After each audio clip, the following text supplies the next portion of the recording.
Hello বন্ধুরা, তোমরা সবাই কেমন আছো? আমার নাম সুনীল। আমি উত্তরাখণ্ডে হরিয়ানায় থাকি। আমার বয়স 23 বছর। আমার বাড়িতে আমি, আমার মা, বাবা আর বর্দি রিমকি মিলিয়ে 4 জন থাকি। বাবা সরকারি চাকরিতে অফিসার আর মা বাড়ি সামলান। আমার মা বাবার দ্বিতীয় স্ত্রী আর দিদি তার আগের স্বামী মেয়ে। দিদি আমার থেকে 2 বছরের বড়। তার মুখটা খুব সুন্দর, সবসময় সেজেগুজে থাকে। তাকে দেখলে কেউ না থাকতে পারে না, তার প্রশংসা না করে পারে না। দিদি একদম আমার মায়ের মতো, আর মায়ের সৌন্দর্যের কথা কি বলবো, তা সত্যি অসাধারণ। তোমরা তো জানোই সরকারি অফিসারদের স্ত্রীরা নিজেদের রূপের প্রতি কতটা যত্ন নেন। আমি অনেকবার দেখেছি মা আর বাবা একসঙ্গে বিশেষ মুহূর্ত কাটাচ্ছেন। মা এখনও বাবার সঙ্গে বিশেষ সময় কাটান। আমি ভাবলাম আমিও মায়ের সঙ্গে কিছু সময় কাটাবো। রাত 11টা নাগাদ তাদের ঘর থেকে কিছু আওয়াজ ভেসে এলো। আমি চুপি চুপি তাদের ঘরের জানালার কাছে গিয়ে উকি দিলাম। ভিতরে দেখি বাবা মাকে কি বলছেন, আরে না যান, আজ একটু সময় কাটাই। মা বললেন, সে তো রোজই হয়, কোনোদিন এমন হয় যে আমরা একসঙ্গে থাকি না? এখন তো সীমাও বড় হয়েছে, একটু কম সময় দাও। ভয় লাগে যদি দেখে ফেলে তাহলে কি ভাববে? বাবা বললেন, কি ভাববে? ওকেও তো একদিন এইসব বুঝতে হবে। ও এখন বড় হয়েছে, ওর কথা ছাড়ো এখন। আজ এই বলে বাবা মাকে জড়িয়ে ধরলেন। দুজনে কাছাকাছি এলেন। আমি এটা দেখে অবাক হয়ে গেলাম। বাবাকে খুব শক্তিশালী লাগছিল। তারপর মায়ের গলা শুনে আমি আবার তাদের দিকে তাকালাম। বাবা একটা তেল বার করলেন আর দুজনে একসঙ্গে সময় কাটাতে শুরু করলেন। ঘরে হালকা আওয়াজ ছড়িয়ে পড়ল। মা মিষ্টি গলায় বলছিলেন, আমার রাজা, এবার থামো। 20 মিনিট পর সব শান্ত হয়ে গেল। এবার আমি খুব উচ্ছ্বাসিত হয়ে উঠলাম। ভাবলাম আমিও মায়ের সঙ্গে কিছু সময় কাটাবো। তারপর কান পেতে শুনলাম বাবা মায়ের সঙ্গে সীমার কথা বলছেন। বাবা বললেন, ও খুব ভালো, মন চায় ওর সঙ্গেও মিশি। মা হেসে বললেন, তাহলে তোমাকে কে আটকাচ্ছি মেশো? ও তো দেখুক তার বাবার ভালোবাসা কেমন। বাবা বললেন, কিন্তু কিভাবে করব? মা বললেন, তুমি বললে আমি কিছু ভাবতে পারি। আমি এটা শুনে হতভম্ব হয়ে গেলাম। বাবা বললেন, আচ্ছা বলো তাহলে কি করবে? মা বললেন, সব আমার উপর ছেড়ে দাও আমার রাজা, তুমি শুধু তৈরি থাকো। এটা শুনে বাবা আবার মায়ের সঙ্গে সময় কাটাতে শুরু করলেন। আমি তখন ঠিক করলাম বাবাকে দিদির সঙ্গে মিলিয়ে দেব। তার আগে দিদির সঙ্গে দেখা করতে হবে। তারপর আমি বাথরুমে গিয়ে নিজেকে ফ্রেশ করলাম। মা আর দিদির সঙ্গে সময় কাটানোর কথা ভাবতে লাগলাম। মা যেই বাথরুমে ঢুকলেন, আমি এমন ভাব দেখালাম যেন তাকে দেখিনি। আমি সেখানে দাঁড়িয়েছিলাম। মা আমাকে দেখে ফেললেন। আমি এটাই চেয়েছিলাম। তারপর ঘুরে মাকে দেখে বললাম, আরে মা, তুমি কোথায় ছিলে? এই বলে আমি বাইরে চলে গেলাম। মাকে মনে হয় আমার ভালো লেগেছিল। সারা রাত আমি দিদির সঙ্গে সময় কাটানোর পরিকল্পনা করতে থাকলাম। তখনই মাথায় একটা আইডিয়া এলো, যে প্যাকেটটা আমি তুলে রেখেছিলাম তা থেকে একটা নিয়ে ভোর 5টায় তৈরি করলাম। সকালে দিদি যখন আমার ঘরে চা দিতে এলো, আমি ঘুমের ভান করছিলাম। দিদি ঘরে ঢুকে আমার দিকে তাকালো, কিছু বলল না। আমার কাছে এসে আমাকে দেখল। তারপর চা রেখে বলল, ভাইয়া চা খেয়ে নাও, এই বলে চলে গেল। ও চলে যেতেই আমি উঠে বাথরুমে গিয়ে ফ্রেশ হলাম। দিদি স্নান করে বেরোতেই আমি হলে ঘরে বসেছিলাম। সে আমাকে একটু অন্যভাবে দেখল। হোলি এসে গেল, সবাই খুব খুশি। আমার মামি বাবাকে হোলি খেলতে ডাকলেন। বাবা মা মামার বাড়ি 4 দিনের জন্য বেড়াতে যাওয়ার প্ল্যান করলেন। আমি মনে মনে খুব খুশি হলাম। ওরা চলে যেতেই আমি বাজারে গিয়ে অনেক রং কিনে আনলাম। দিনে খুব হোলি খেললাম, কিন্তু আসল মজা তো সন্ধ্যায়। ঠিক তখনই আমার পড়োশি ভাবি আমাদের বাড়িতে হোলি খেলতে এলেন। বললেন, দেওরজি শুধু দিদির সঙ্গে খেলো না, আমার সঙ্গেও একটু খেলো। এই বলে আমার মুখে রং মাখিয়ে দিলেন।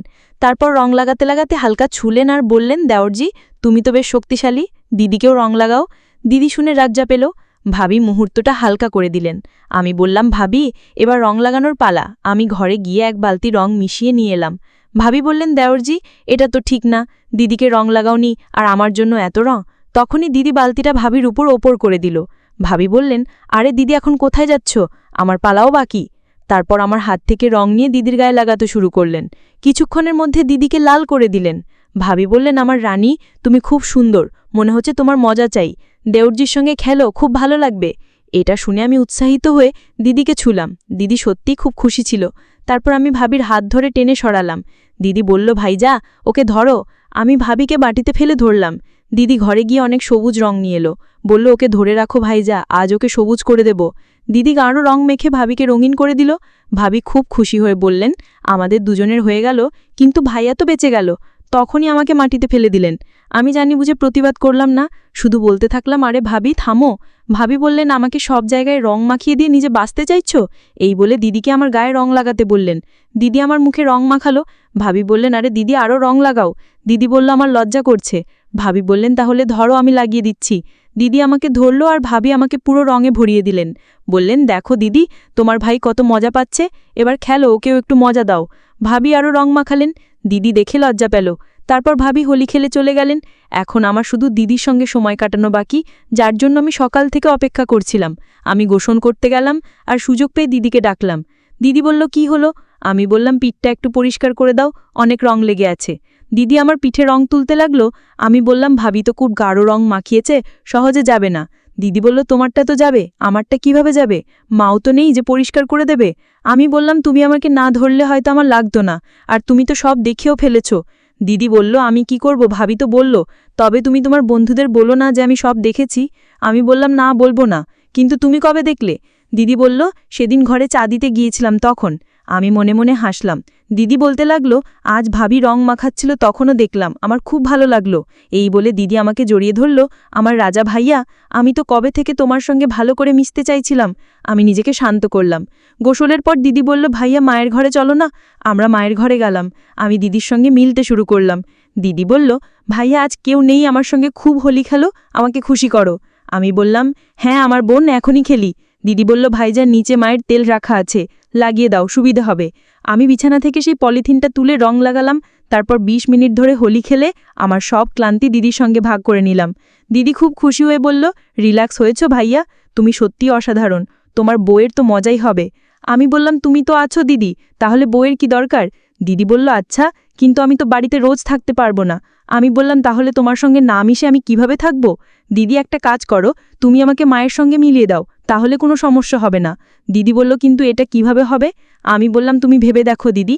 দিদি বলল, ঠিক আছে মা, ফিরে আসুক, তারপর কিছু ভাবব। পরের ৪ দিন আমি দিদির সঙ্গে ভালো সময় কাটালাম। তারপর মা ফিরে এলেন। দিদি আমাকে বলল, আমি কাল তোমাকে চা দিতে আসব না, মাকে তোমার ঘরে পাঠাবো, তুমি ঘুমের ভান করো। পরদিন মা চা নিয়ে কিচেন থেকে বেরোতেই দিদি আমাকে ফোন করে বলল, মা আসছে, আমার রাজা নাটক শুরু করো। আমি ঘুমের ভান করে তৈরি হয়ে রইলাম। মা এসে আমাকে দেখে থমকে গেলেন। আমাকে হালকা গলায় ডাকলেন, কিন্তু আমি উত্তর দিলাম না। তারপর তিনি চলে গেলেন। মা নিচে যেতেই দিদি জিজ্ঞেস করল, ভাইয়া কি উপরে আছে? আমার একটু কাজ আছে। মা বললেন, রোকো, আমি ডেকে দিচ্ছি। মা আবার ওপরে এসে আমাকে ঝাঁকিয়ে বললেন, ওঠো মনোজ, ওঠো। আমি উঠে মাকে দেখে নিজেকে ঠিক করলাম। মা লজ্জায় পড়ে গেলেন। বললেন, সরি, জানি না কখন এমন হয়ে গেল, কিছু মনে করো না, সীমা ডাকছে তোমাকে। আমি নিচে গেলাম। দিদি একটা হালকা হাসি দিল, কারণ প্ল্যান কাজ করছিল। পরদিন মা যখন বাথরুমে ছিলেন, দিদির কাছে কাপড় চাইলেন। আমিকে পাঠিয়ে দিলাম। আমি ভেতরে যেতেই মা বললেন, তুই সীমা কোথায়? আমি বললাম, ওর মাথা ধরেছে। তারপর বললাম, মা, কালকের জন্য সরি, তুমি সব দেখে ফেলেছ। মা বললেন, তাতে কি হয়েছে, ছোটবেলাতেও তো দেখতাম, তবে এটা আলাদা। আমি বললাম, না মা, এখন তো আমি বড় হয়েছি, লজ্জা লাগছে। মা হেসে বললেন, হ্যাঁ, বড় তো হয়েছিস, এবার যা সীমাকে পাঠিয়ে দে। আমি বললাম, কিন্তু মা, ও শরীর ঠিক নেই, আমাকে বলো কি করতে হবে। মায়ের গা লাল রঙে ভরা ছিল। তিনি রং তুলতে চাইলেন। আমি বললাম, ঠিক আছে। তারপর রং পরিষ্কার করতে শুরু করলাম। আমার আর থাকতে পারল না। বললাম, আমিও কিছু দেখতে চাই। মা বললেন, কি বলছিস, পাগল হয়েছিস, তোর বুদ্ধি নেই? আমি মিনতি করে বললাম, প্লিজ মা, প্লিজ। মা বললেন, ঠিক আছে, কিন্তু আমাকে ছুবি না। তারপর মা আমার দিকে ঘুরলেন। লাল রঙে ভরা মাকে দেখে আমি হতবাক হয়ে ২০ মিনিট ধরে ভাবতে থাকলাম। তারপর আমার সব কথা মায়ের সঙ্গে ভাগ করে নিলাম। ঠিক তখনই দিদি দরজা খুলে বলল, মা, ভাইয়া তোমরা এসব কি করছো? মা, তোমার লজ্জা করে না? পাপা এলে সব বলে দেবো। মা দিদিকে দেখে ঘাবড়ে গেলেন, ক্ষমা চাইতে লাগলেন। দিদি বলল, ঠিক আছে, মাফ করব, তবে একটা শর্তে।